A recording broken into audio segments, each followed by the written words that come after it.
ओम नारायणाय नमः। जय श्री राधे। आइए चलते हैं व्यास ज्ञान सरिता के माध्यम से श्रीमद् भागवत महापुराण के चतुर्थ स्कंध के 9वें अध्याय में ध्रुव का वर पाकर घर लौटना, इस पे हम लोग चर्चा करेंगे। मैत्रेय जी कहते, विदुर जी, भगवान के इस प्रकार आश्वासन देने से देवताओं को भय जाता रहा। ये प्रक्रिया उस समय की है जब ध्रुव भगवान तपस्या कर रहे थे और तपस्या करने पर स्वयं को भगवान के हृदय में प्रवेश करना और अपने हृदय में भगवान को प्रवेश कराना। साक्षात परमात्मा ध्रुव के हृदय में विराजमान हो गए। ये चीज देने के बाद देवलोक में त्राही मचने लगी, इंद्रासन डोलने लगा।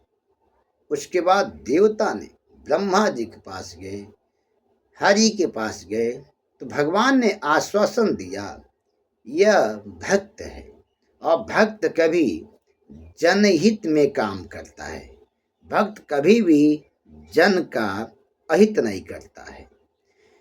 आश्वासन दे दिए देवताओं को भगवान, और उन्हें सभी देवता उन्हें प्रणाम करके स्वर्गलोक चले गए। तदनंतर विराट पुरुष भगवान अपने भक्त ध्रुव को देखने के लिए मधुबन में आए। सहायत शिरसा पीततो गुरुत्मता मधुरवनम भृत्या दिदृक्षया गता। भक्त को देखने की कितनी आतुरता भगवान में होती है, यही भक्त वत्सलता का भाव है। यहाँ दी दृक्षया का अर्थ है द्रष्टुम इच्छया। यहाँ पर सन्नत का प्रयोग भगवान की भक्त वत्सलता अर्थात भक्तों के देखने की आतुरता के लिए किया गया है। जीव जितना भगवान को चाहता है, भगवान भी जीव को उससे ज्यादा चाहते हैं। ये यथा मां प्रपद्यन्ते तास तथैव भजाम्यहम्। इधर ध्रुव जी भगवान के ध्यान में तन्मय थे। जब ध्रुव ने आंखें नहीं खोली तब भगवान ने सोचा, इस तरह मैं कब तक खड़ा रहूंगा। तब भगवान ने अपने ध्रुव के हृदय में जो तेजोमय स्वरूप था उसको खींच लिया। ध्रुव सोचने लगे, वह दिव्य स्वरूप जो अब तक मेरे हृदय में स्फुरित हो रहा था वह कहीं अदृश्य हो गया। ध्रुव जी ने आंखें खोली तो उनकी चतुर्भुज रूप सामने देखा। जो चतुर्भुज रूप ध्रुव जी के हृदय में था, वही चतुर्भुज रूप ध्रुव जी के सामने था।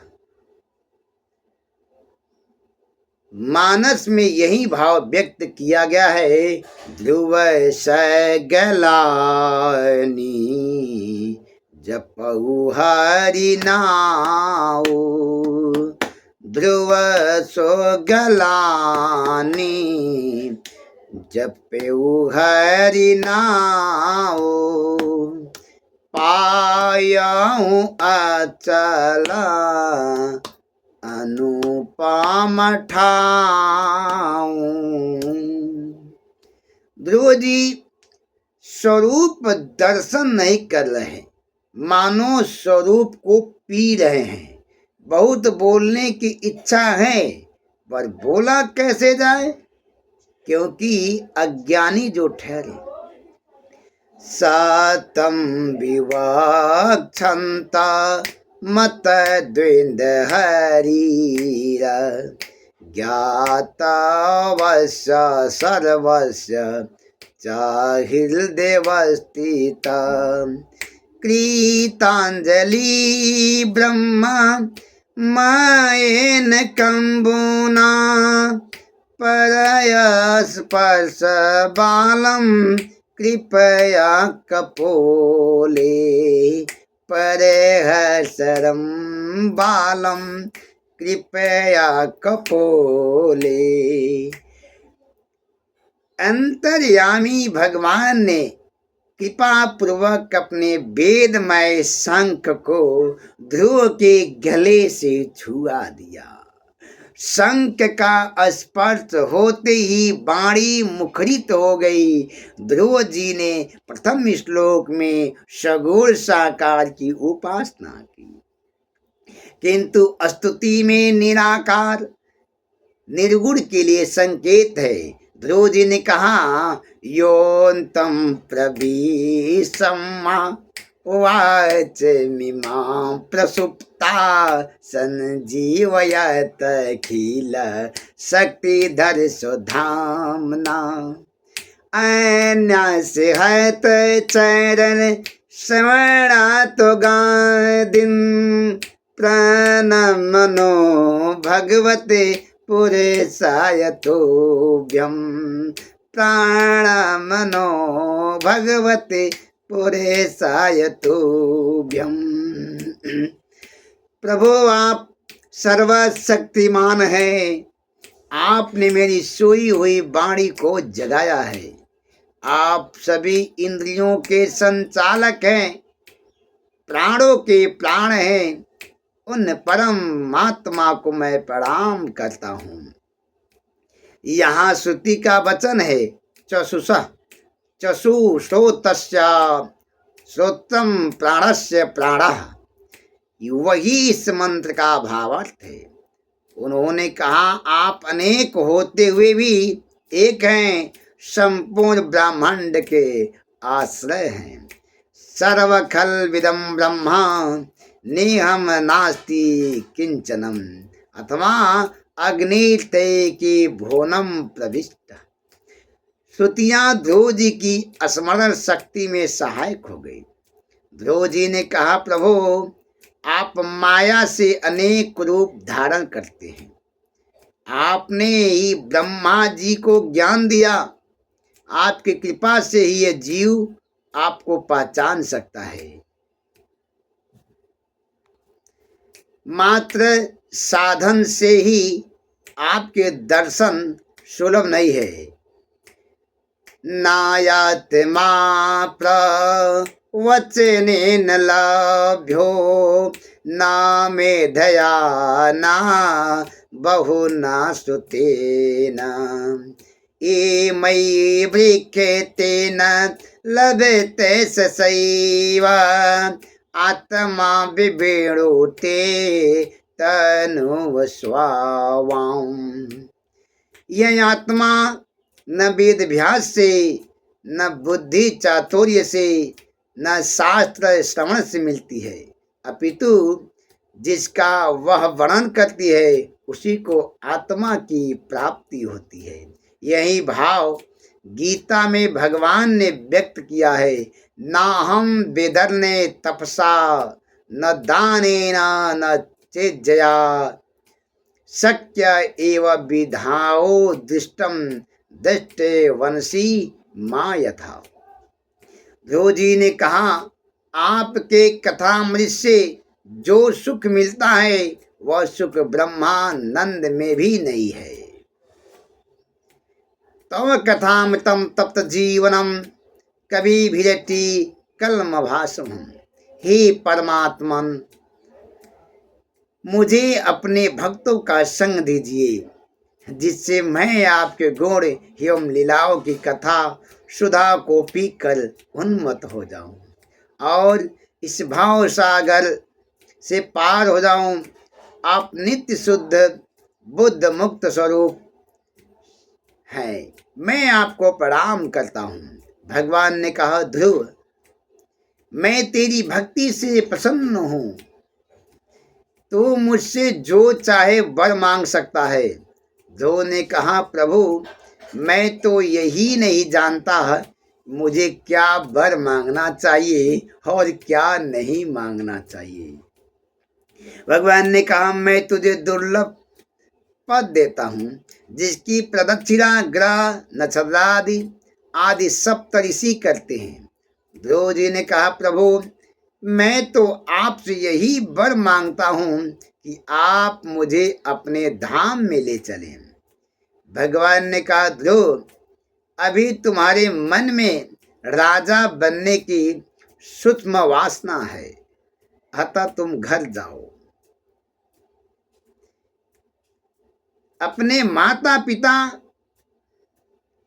के जाने पर तुम 36,000 तक धर्म पूर्वक राज का पालन करना, यज्ञों द्वारा मेरा पूजन करना, फिर मैं तुम्हें अपने धाम में ले जाऊंगा। भगवान ने कहा, ध्रुव तुम्हें मेरी माया नहीं सताएगी। मेरा नियम है, जो मेरे पीछे पड़ता है वो व्यक्ति मेरा हो जाता है।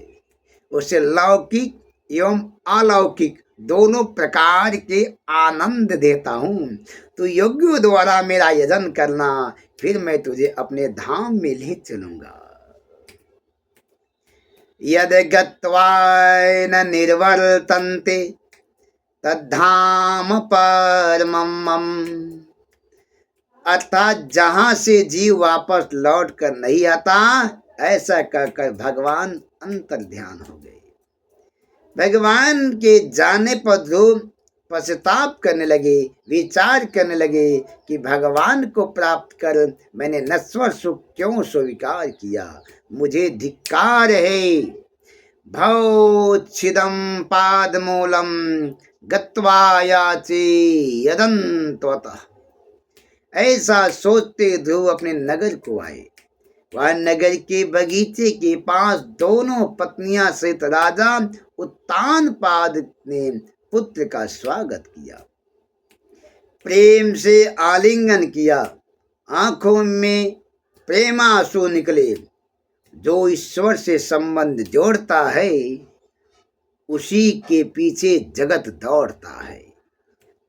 शत्रु भी बंधन करते हैं। ध्रुव जी का सबने अभिनंदन किया। ध्रुव जी ने भी माता पिता को प्रणाम किया। राजा ध्रुव को राजधानी में ले आए। राजा को पुत्र का अद्भुत प्रभाव देखकर प्रसन्नता हुई। ध्रुव ने सुनीति अपनी माता का वंदन किया। सुनीति के स्तनों से वात्सल भाव के कारण दूध निकलने लगा। पुत्रवती जुबती जग सोई, पुत्रवती जुबती जग सोई, रघुपति भगतु जास सुत होई। राजा ने अपनी वृद्धावस्था जानकर ध्रुव का राजाभिषेक किया और स्वयं वैराग्य लेकर भगवान की आराधना के लिए वन में चले गए। ध्रुव की मां सुनीति ने ध्रुव को उच्च स्थान दिला दिया। एक की मां ने अपने हाथों से अपने पुत्र को भगवान से मिलाने के लिए शिक्षा दे दी। मां गुरु क्यों कहा गया है? माता प्रथम गुरु होती है। माँ जिसे जहाँ चाहे वहाँ पहुँचा सकती है। सही सद्मार्ग माने 5 वर्ष की अवस्था के बालक के अंदर भरा और वह बालक बिना मोह माया से भगवान का पूजन करने लगा। भगवान ही परम पिता है। सत्य में सुनीति ने ध्रुव को बता दिया कि सबके पिता कौन है? परमात्मा है, हरि है। यही सत्य है। सुनीति ने अपने बच्चे को सही मार्ग दिया और ध्रुव ने सचमुच आज ध्रुव तारा बन के चमकते हैं। पूरा यह सप्तऋषि देखते हैं, पूरा दुनिया देखता है कि ध्रुव कहाँ है। इसलिए सचमुच का अगर जो माँ सत्य में अपने बच्चों को सही दिशा पर लाने के लिए तुल जाए तो बच्चा सही दिशा पकड़ लेता है, लेकिन समय चूकने पे आप कुछ नहीं कर सकते हैं। सिर्फ उसे समझ सकते हैं, महसूस कर सकते हैं। तो सुनीति ने अपने बच्चे ध्रुव को सही मार्ग दिखाया। सत्य में मात से बड़ा कोई गुरु नहीं। श्री कृष्ण गोविंद हरे मुरारी, ही नाथ नारायण वासुदेव। अगली कथा आपको मिलेगी ध्रुव के भाई उत्तम का मारा जाना और ध्रुव का यक्षों के साथ युद्ध। ध्रुव का भाई जो उत्तम है वह कैसे मारा गया और उसके बाद ध्रुव जी के साथ यक्षों का युद्ध हुआ, परिणाम क्या हुआ, ये सब जानने के लिए व्यास सरता ज्ञान से आप जुड़े रहेंगे। जय श्री राधे, राधे राधे। व्यास।